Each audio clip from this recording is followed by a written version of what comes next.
What is up, 4D fam, and welcome back to the channel. Guys, we're back with Not Just Bikes. Gonna be watching why we want to raise our kids in Suburbia and we moved to the Netherlands instead. If you watching this video, I just watched the video about why Dutch children are the happiest, and I couldn't agree more with the way that the parenting structure, the school structure is over there. Because like I said, if y'all know or don't know, I am a parent, I am a husband, I am a father of two children, a 9-year-old and a 3-year-old. And education is important to me.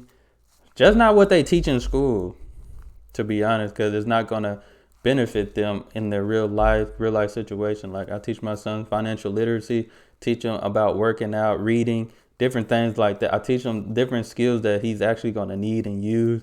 Teach him to be humble, teaching him to love and compliment other people, like teaching them kindness and all. That's what I teach my children, because that's what matters. Like we're a faith-based family, and one thing we do is put God first, family, and everything else follows, because we know that like that's what we need to do. You know, I know I can't raise other people's children for them and do all that stuff, but I know for me and my household, we're going to serve the Lord. We're going to serve others. We're going to be kind. We're going to work hard. We're going to do everything we need to do, right?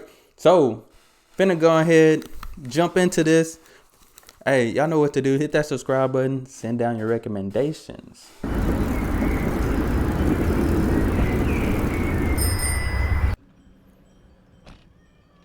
One thing I immediately noticed about Amsterdam, and even more so in some other cities in the Netherlands, is that there are a lot of children around.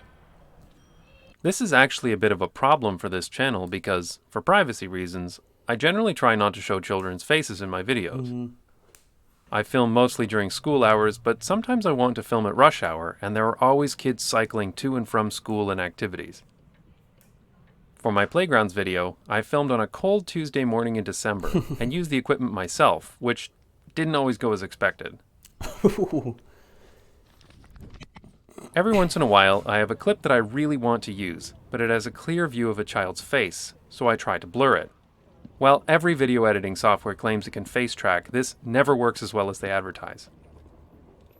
Okay, this is good. Wait, what? No, don't start tracking the bus! I wanted to make this video since the start of Not Just Bikes, but I was always waiting for just the right footage. Ultimately, getting clear video of a child who is obviously on their own, from the back, with no other children's faces visible while also not getting arrested is surprisingly difficult to do. And it's also really creepy, so I stopped trying.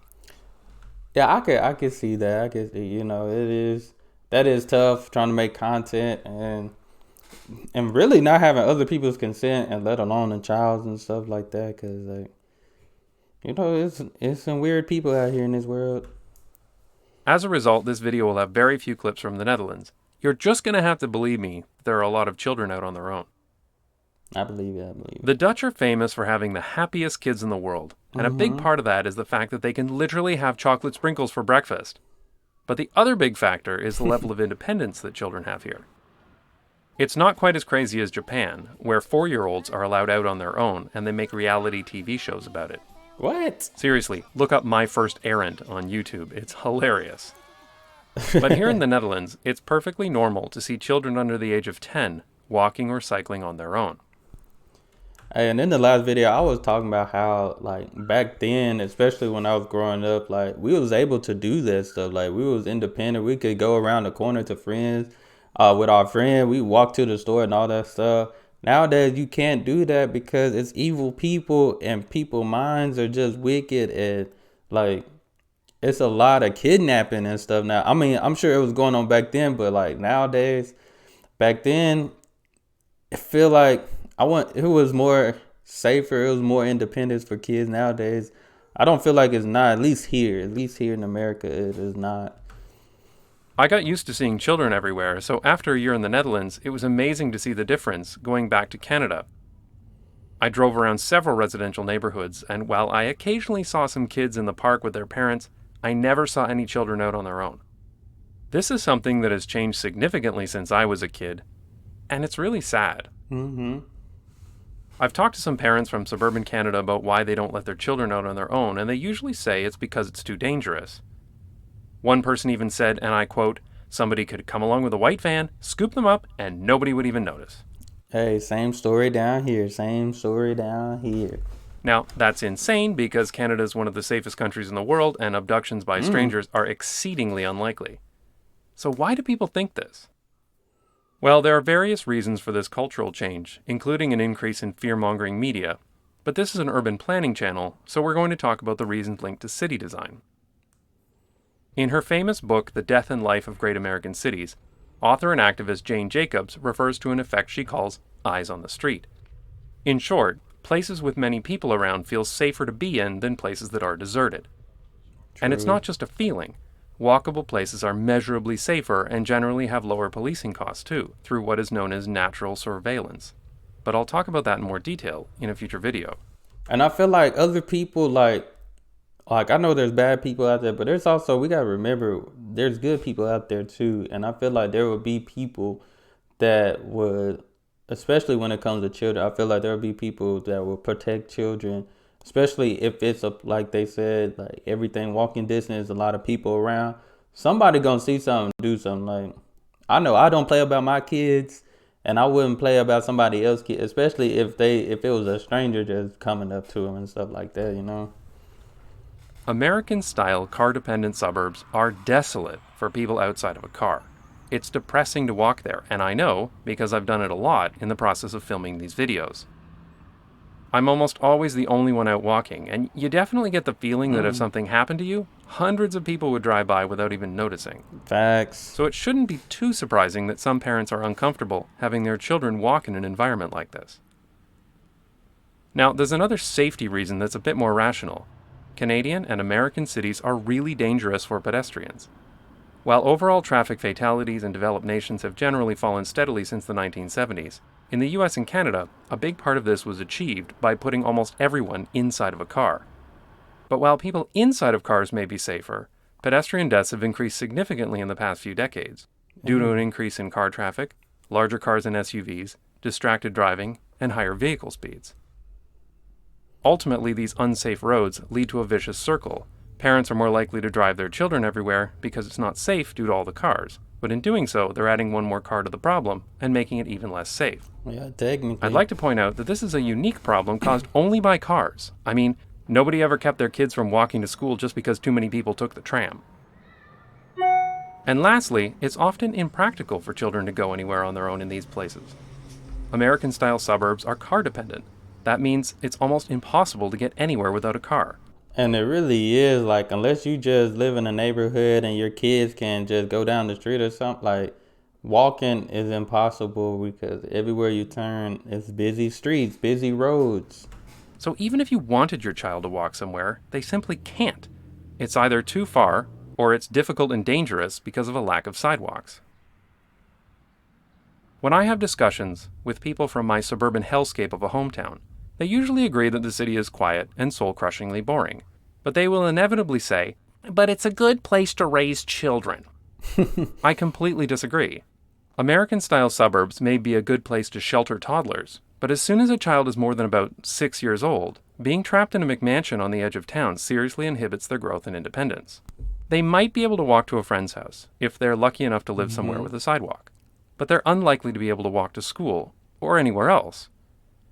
In the Netherlands, 60% of children walk or cycle to school, compared to 28% in Canada, mostly kids who live in the few remaining walkable pre-war neighborhoods that would be illegal to build today. And see, I was able to walk to school when I was younger, and most times, like, my granny lived like down the street, so it was like, you know, a 5-minute walk, 10-minute walk. Then, you know, one time it was about a 20-minute walk, but it's like, it was safer back then to do so, you know, and I always walked with my brother, so I never walked alone, but it was safer, you know. Now that, like, where we live, you know, we stay in a pretty nice neighborhood. My son's school is like a 3-minute drive from here, but he can't walk to school because it's like a busy road and cars are just speeding through the whole 9 every time. So it's like it wouldn't even be safe for him to walk to school, you know. But that's good. It's good. Due to modern zoning. When I was a kid, that number was 58% in Canada, not that far off the Netherlands today. Look at these Canadian kids walking to their rural school in the 1920s, through the snow, uphill both ways. Yeah, that never happens anymore. At all. This is the bicycle parking lot of a typical middle school in Amsterdam. Dang. And this is the bicycle parking lot of an elementary school. It is obvious here that the majority of children arrive on their own bicycles. Wow. But it's not something that's just for the cities either. Bicycle Dutch has several videos showing dozens of children cycling long distances to school in suburbs, towns, and villages. And it's not just about going to school either. Kids also have after-school activities and sports, and so in the Netherlands, it's very common to see children walking or cycling while dressed in football gear. Not that kind of football. Or hockey gear. Not that kind of hockey. Because they travel to all these activities by themselves. In the US and Canada, you have the stereotype of the suburban soccer mom. The mother who spends all of her time shuttling her kids around from school to activities to playdates and back. Because until a kid is 16 years old and has their own driver's license, they need to be driven around everywhere by their parents. And this is considered normal. Is it any surprise that kids in the US and Canada are overweight and don't get enough exercise? I can't blame them for wanting to stay inside playing. Hey, there you go. It's a good thing. Luckily, I ain't gonna say luckily. My boys, they love to go outside. I used to love to go outside. Hey, and there's the video games. Like, they be on the game. Hey, back then, we were told we played the game too much to go outside. Now people getting paid to play video games. I said, I would have been able to do both at least. I said, people making more than everybody in the world just playing video games. But, I let my kids, they got video games. They get to go outside and stuff like that. Keep them active. I gotta keep my kids active. Because like he's mentioning, like, there's kids, they're not active. As they get older, they just begin to get more inactive and start eating more. They get active with the food. They get more active with the food than their feet. Playing Fortnite all day, except that Fortnite sucks and they should really be playing Animal Crossing. So these problems originate in car-dependent suburbs, but unfortunately, decades of suburbanization have changed the overall culture, where now too many Canadians don't believe it's safe for any children to be out on their own. So even if you did decide to live somewhere walkable, you still can't give your children the independence they deserve. For example, here in Amsterdam, we started allowing our children to go to the park without us when they were 9 and 6 years old. Okay. This is totally normal and accepted in the Netherlands. If we let our children do this in Canada, we would literally have someone call the police. Or worse. Dang. You might think I'm exaggerating, but there are stories about this happening all over the country, and the one that angered me the most was the story of Adrian Crook. Adrian is a father of 5 children and lives in downtown Vancouver, Canada. He has a long-running blog called 5 Kids, 1 Condo about minimalism and raising a family in an urban environment. Adrian has always been vocal about allowing his kids to have their independence, and has written about how walkable urban city design makes this easier and more practical. As part of this effort, Adrian and his kids would ride the bus to school every day. He did this with them for 2 years, but in 2017, he started letting them do it on their own. A short time later, he was anonymously reported to the Ministry of Children and Family Development. Dang. The whole story is available on his blog that I'll link to below, but in the end, the ministry decided that children under the age of 10 could not be unsupervised in or outside of the home for any amount of time. Dang. See, I believe in independence, because especially with children, because as they get older, like, I believe maybe 7 or 8, they definitely know what to do, what not to do by then. Like, our son, there was a couple of times we were like, hey, just stay in the room, play the game. We'll be right back, just going down the street. Okay. He's not up unlocking all the doors, running in and out the house. He's just doing what he was doing. Like, we have security cameras now, just like to surveillance our house and stuff like that. But it's like, if he stayed home, there's no problem with that, and we don't announce to the world that he's staying home, because like I said, we down here, so it's different. Like, versus up there, like in the Netherlands, maybe Canada and stuff, but down here, we don't be announcing, hey, my children are home by themselves, because like, people can get in trouble for that stuff, especially down here. And if Adrian let any of his children out unsupervised again, even to go to the store across the street, his children would be taken away from him. Adrian fought the judgment in court and only just won his case this summer, 3 years after the initial ruling.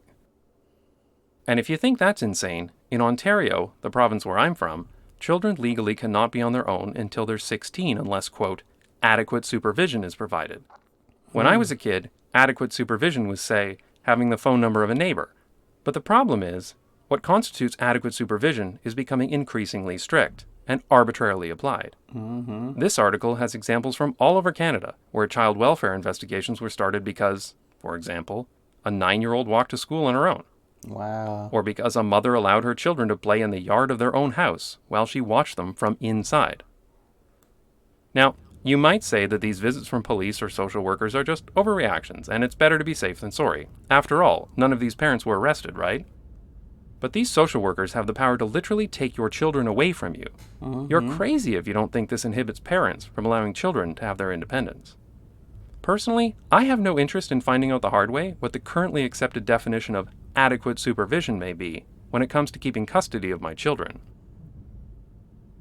Unfortunately, the solutions to these problems are not easy because they involve changing not just cultural issues, but also the fundamental design of North American cities.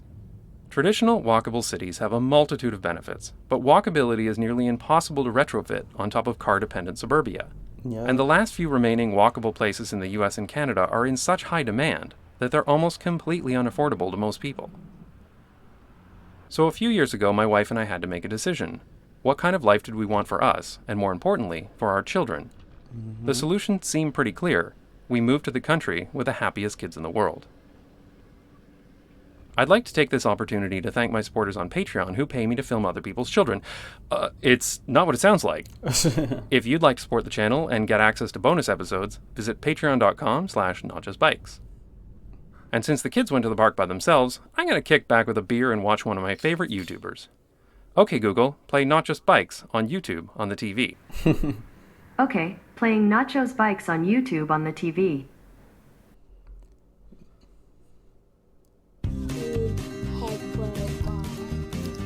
There's a Nacho's bike. Nacho's Bikes. That's funny. Hey, that's good information. That's good information. I definitely agree.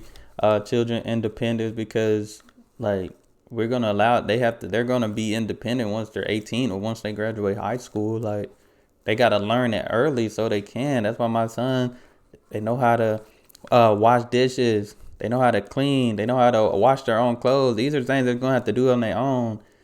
They know how to organize their stuff. You know, my oldest son, he mows the yard. He know how to do those things. Why? Because those are basic skills you're gonna need for living. You don't want to have a house full of dirty dishes. You don't want to go through, you need some clothes and you don't know how to wash your own clothes. Like this is stuff we got to teach our kids early, super early. Like I definitely agree with independence, and I'm big on the subject of children, period. Cause like if y'all know or don't know, I work in education. So I believe that, and I said in the last video, a lot of kids are stressed off of stuff they're not going to use later on as adults. And it shouldn't be 8-9 years old stressing because they didn't get their homework in on time or because they don't know a certain subject. Like they shouldn't be stressed over that. Like life gonna come with the different pressures and stress.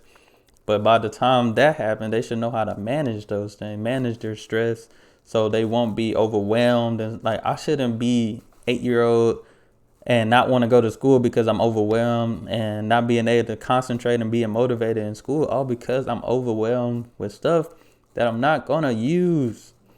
Like I haven't used algebra probably since high school.